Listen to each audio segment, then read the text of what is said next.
Hey folks, and welcome to the first 2 weeks of this course. This is the first edition of what I call showing the wires. The whole point of these videos are to give you a sense of what I was thinking when we're engaging in the next 2 weeks. Why does it matter? How does it connect with the course? How does it connect to the work that you're doing? And so we're going to do these every 2 weeks just so that you have like at least an idea of what I was thinking. So I'm just going to stick on this particular slide and run through the different things that we're going to do. So as always, this course is kind of a module every 2 weeks with one coherent idea so that you're kind of into it, you're thinking about it, you're really engaged in an idea for more than just a one shot. And so you'll see that things are broken up into week 1 and week 2. In week 1 are the ideas here, number 0 and number 1. So number 0 is just kind of a reminder. And to get to this point, you kind of have had to do a lot of it, is to finish up the scavenger hunt that starts in Canvas and Hypothesis and ends up in Slack, where you create a welcome video. Hey, everybody, how's it going video? So that's your first activity that I'm going to ask you to do in our first week. The second activity you can see here is Wonder in STEM.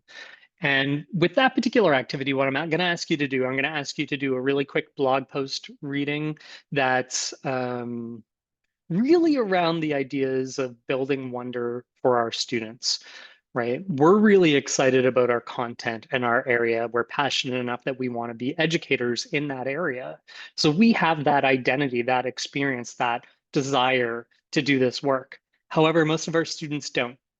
And that applies to math and science often more than other content areas. And so we need to think about like, how do we build that wonder for them? Because what gets us excited about it isn't necessarily going to get them excited about it. So that's your first reading for this particular part of the module. The second part is a podcast. It's a bit of a lengthy one, so please kind of go through it and pick out the parts that you find interesting or play it back at 1.5 speed so that it's a little bit faster, completely up to you. While you're folding laundry, sit and listen to it, whatever works kind of for how you like to work. And this podcast is around this idea of math recess. And I know this is a STEM class, but I think that what is talked about in the podcast really applies across all areas of STEM. And it's by this fantastic Canadian researcher, Sunil Singh, who really says, you know, learning in STEM should be more like recess. And I'm sure you all have your own experiences and thoughts about recess growing up. Some people found it kind of a wonderful time, some people not as much. But the overarching idea at recess time is that you can be social and our content should be social. You're able to take risks. Maybe you decided to jump off some rock and busted open your knee, or did something that you probably shouldn't have done, but you were excited to do it. You took a risk in that moment. And so that's the overarching idea of math recess. And so for that particular activity, what I'm going to ask you to do is to have an informal discussion in Slack. I have some prompts there. All of my prompts are choose your own adventure. So please go through and do it as you will. Pick the ones that you like, do all of them, but try to keep it, 200 to 300 words is usually what I ask you to do. And then just have a discussion, see what your peers are doing, respond if you'd like to, respond openly, respond in a direct message, whatever you feel comfortable with. In the second week, we're going to kind of connect the wonder and excitement of learning in STEM to design thinking. And so we have our example 2 here is a design analysis where I have a reading about design thinking in STEM. And then I have 2 little infographics that are connected to how one of our local school districts, St. Vrains Valley Schools, thinks about design thinking in STEM.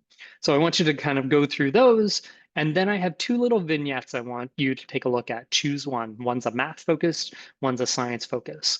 And again, I want you to just kind of like analyze, and I have some prompts for you to do that. And then the last thing I'm going to ask you to do in the second week And what I'm always going to try to do within our 2 weeks is have an experience where you're thinking about our major assignments so that they're not going to kind of pop up on you. And so this is a kickoff. So our first assignment is a formative assessment task analysis, where you're going to give a formative assessment and then analyze it. Um, and so what I'm going to ask you to do is to just kind of reflect on your own thinking about assessment, formative assessment, your own experiences. And so that's really it. That's kind of what we're thinking about this week. That's how I think it all connects. Please find your own connections. Please find the ways that you want to engage. And as always, please let me know if you have any questions, and I look forward to seeing what you all come up with. Be well.